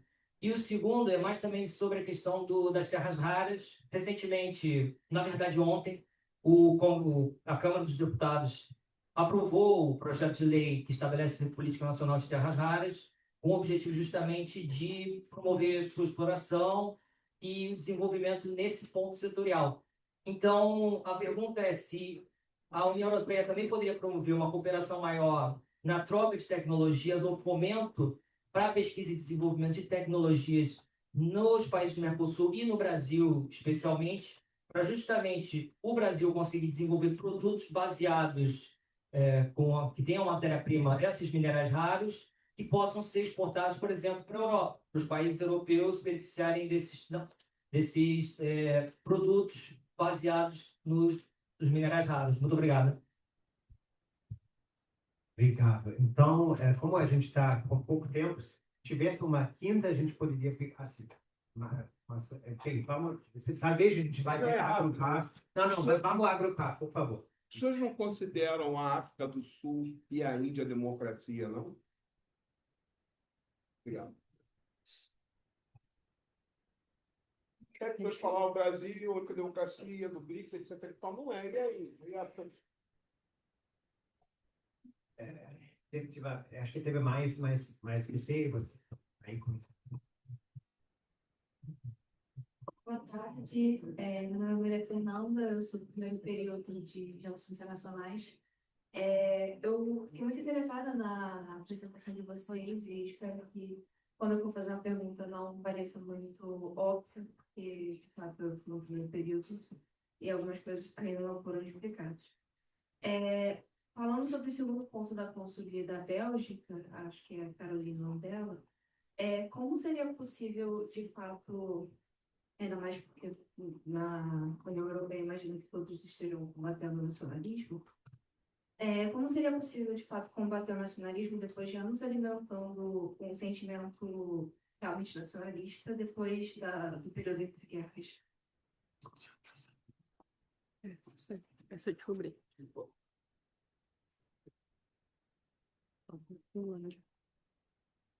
Bom dia, meu nome é Fábio, eu sou pós-doutorando do Instituto de Relações Internacionais. Queria fazer duas perguntas que, para mim, são importantes, assim, em termos do que o Brasil precisa, no sentido de se a Europa está preparada para apoiar, como a gente tem recebido apoio nesse período de ataques à soberania, uma pergunta política mais ampla, né? Diante dessa nova cooperação, se a Europa está preparada para apoiar, por exemplo, nós vamos ter eleições em novembro, né? Ela está preparada para apoiar a defesa da democracia brasileira, no caso de uma extrema-direita voltar ao poder, de denunciar infrações da democracia, dos direitos humanos, e no sentido mais propriamente econômico, até que ponto existe uma preparação para criar relações muito boas no sentido de transferência tecnológica também, como já foi falado, já foi tocado aqui, em relação ao beneficiamento dos minerais críticos. Obrigado.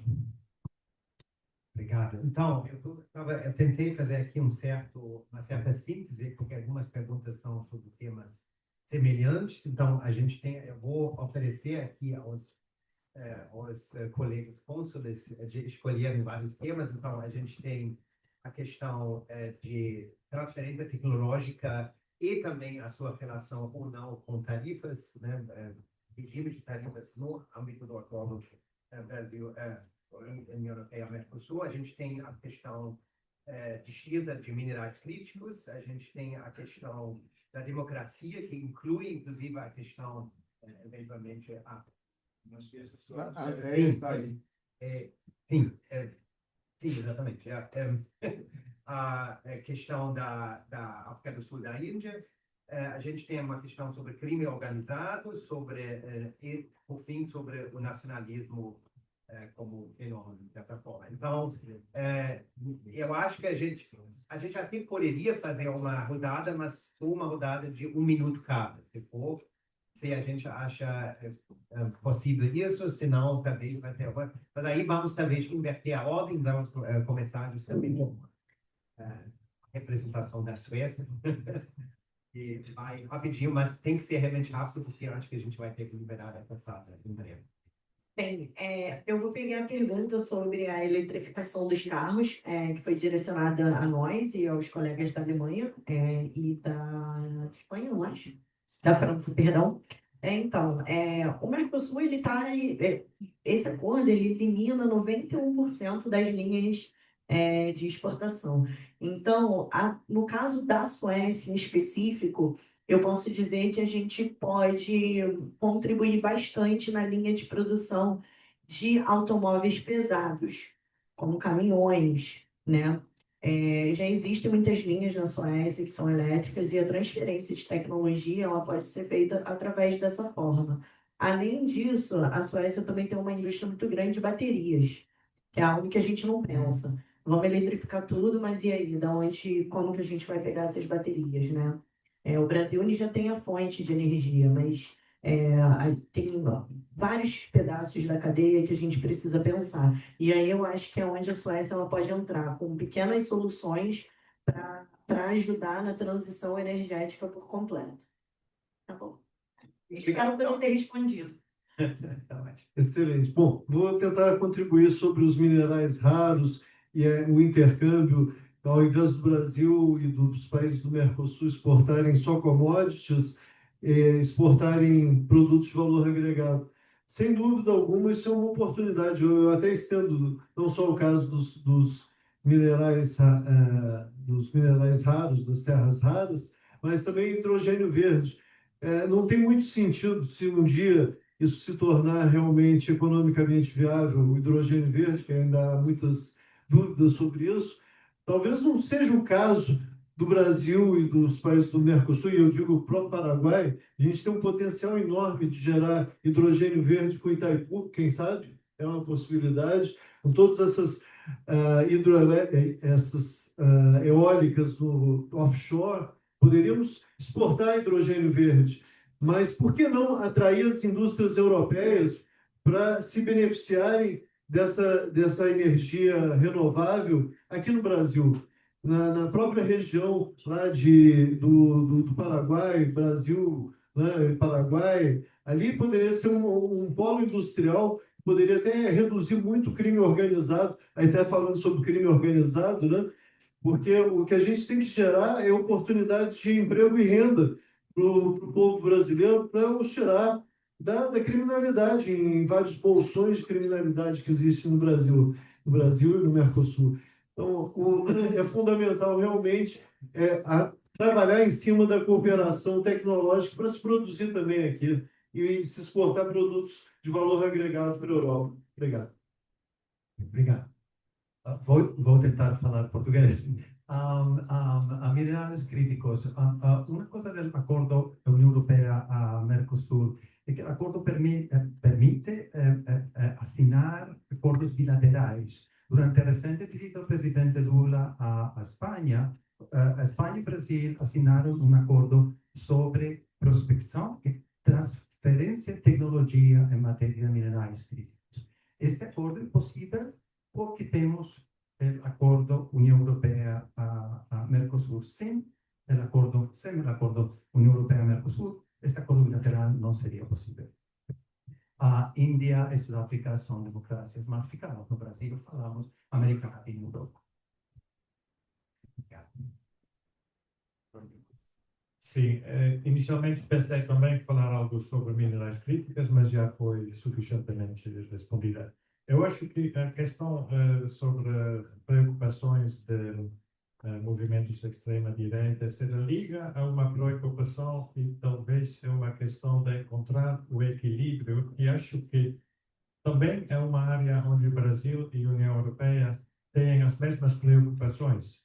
Somos defensores da liberdade de expressão, estamos muito a favor da free press, mas ao mesmo tempo temos uma grande preocupação sobre fake news. Tem uma onda de intervenções em processos democráticos de fora com fake news. Então, na Europa, tem uma discussão forte e tem já mecanismos para combater este tipo de intervenção de fora nos processos democráticos de diferentes países. Então, é difícil encontrar o equilíbrio, mas eu acho que aí é mais uma área onde o Brasil e a União compartilham os mesmos interesses e defender a expressão de liberdade individual, de família, mas ao mesmo tempo não permitir intervenções com uma onda de fake news e muita coisa feia que acontece na área de mídias sociais. Só para contestar sobre a cooperação sobre o crime organizado, o acordo União Europeia-Mercosul é um acordo essencial, não é um acordo que vai a tocar todos as cooperações bilaterais. Então, sobre isso é uma prioridade da União Europeia que temos com o Brasil. Particularmente, eu quero mencionar aqui hoje na luta contra o narcotráfico. Temos muitas missões organizadas em vários estados do Brasil, em vários países da União Europeia. Estamos melhorando as coisas e inventando mecanismos novos sobre isso. É mais uma dimensão bilateral que comercial. Então, e também a cooperação bilateral é essencial para ter bom acordo comercial. Obrigado. Ok, uau, tantos assuntos, pouco tempo, mas só para dizer que acho que vamos ter mais tempo depois desse evento formal para uma troca informal. Eu, pelo menos, vou estar à disposição e presente para falar um pouco mais. Três coisas, Lúcio já escolheu os assuntos, né? Transferência tecnológica. Eu acho um ponto do acordo que é muito, muito importante é que vai trazer previsibilidade. E isso é o ingrediente mais importante para trazer investimentos. E investimentos vão gerar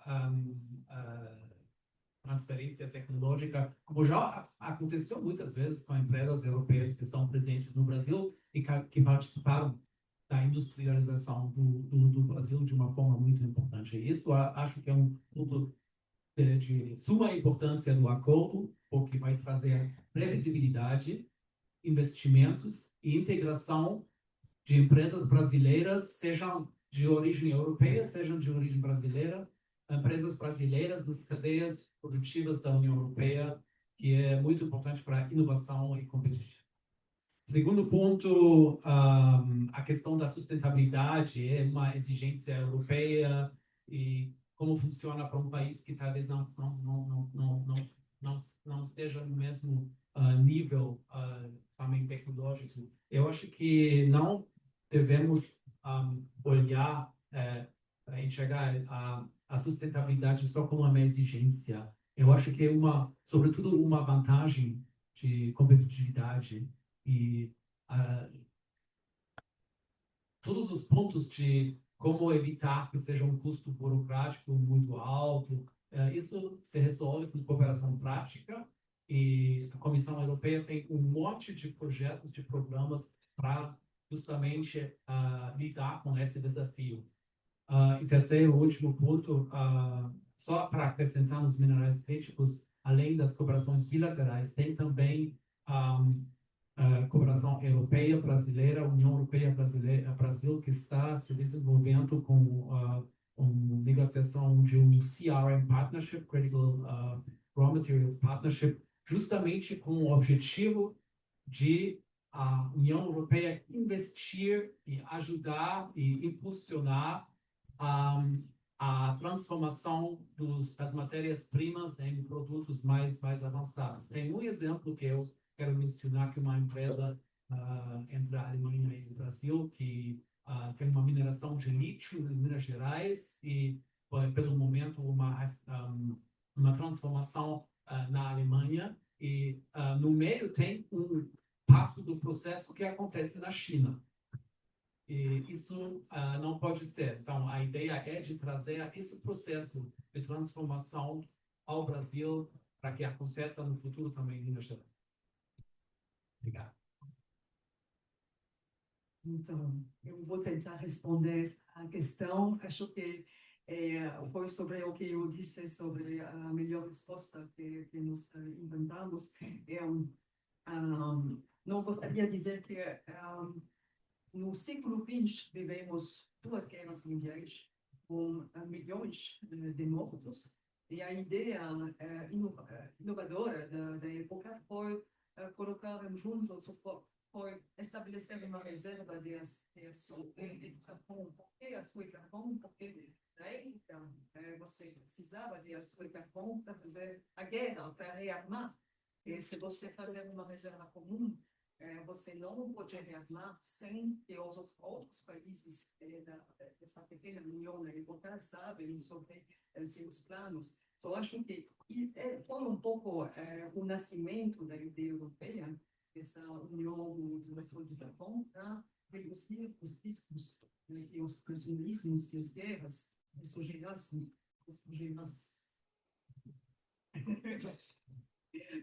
Só foi um pouco porque eu tentava dizer sobre a cooperação sobre o crime transnacional organizado.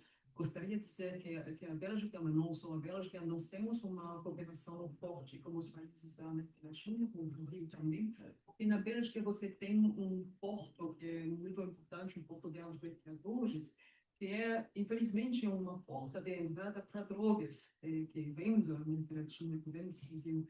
Só tem muitas cooperações entre, por exemplo, a Receita Federal no Brasil e as autoridades belgas para, por exemplo, programas de controle dos containers, né, que saem dos portos brasileiros e que entram nos portos na Bélgica para verificar se você não tem, por exemplo, drogas.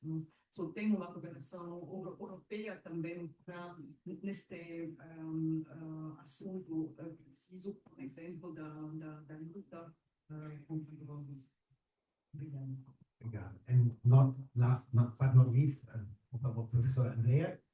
Obrigada. Queria só fazer um ponto sobre a questão da sustentabilidade, que foi muito falado, e trazer que, inclusive, realizamos uma conferência, acho que agora tem umas 2 semanas, aqui na PUC, né, que tem, inclusive, o material escrito, o material gravado, e dizer que, a partir do nosso lugar aqui na universidade, acho que uma grande contribuição é prover, de fato, análise sobre essa situação internacional, claro, na disciplina aqui no curso, né, de Relações Internacionais, sobre essa conjuntura e sobre o acordo especificamente, e análise baseada em fatos. Eu acho que o interesse aqui dos alunos, né, várias perguntas, acho que as contribuições dos cônsules, né, que a gente repita esses eventos, essas trocas. Temos o material no site dos próprios projetos Jean Monnet, muito texto, muita análise, mais também informação para esse debate, e também amanhã e depois, por exemplo, teremos uma simulação dos alunos, né, sobre o acordo União Europeia-Mercosul, que é um momento também que eles leem muito material, se preparam, se colocam no lugar do outro também, porque é claro, né, que a questão dos interesses de cada país, etc., mas as simulações provêm esse espaço onde você se coloca no lugar de um outro país, né, tentar enxergar aquela mesma questão, aquele dilema, aquela complexidade. Então, só queria encerrar dizendo isso, que aqui na PUC e no departamento, e com esses projetos, inclusive sobre as próprias relações entre a União Europeia e América Latina e Brasil, a gente está, né, buscando comprovar e trazer mais e mais estudos, né, sobre essas relações. Então, agradecendo também a presença de todos e convidando os alunos aí para se juntarem a nós, os que não nos conhecem ainda. Obrigada.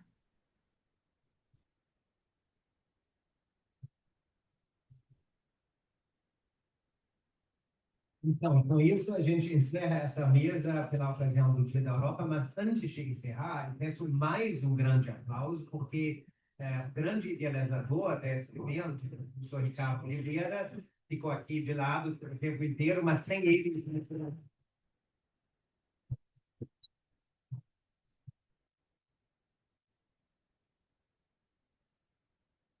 E agradeço muito a presença dos cônsules, dos representantes dos vários países e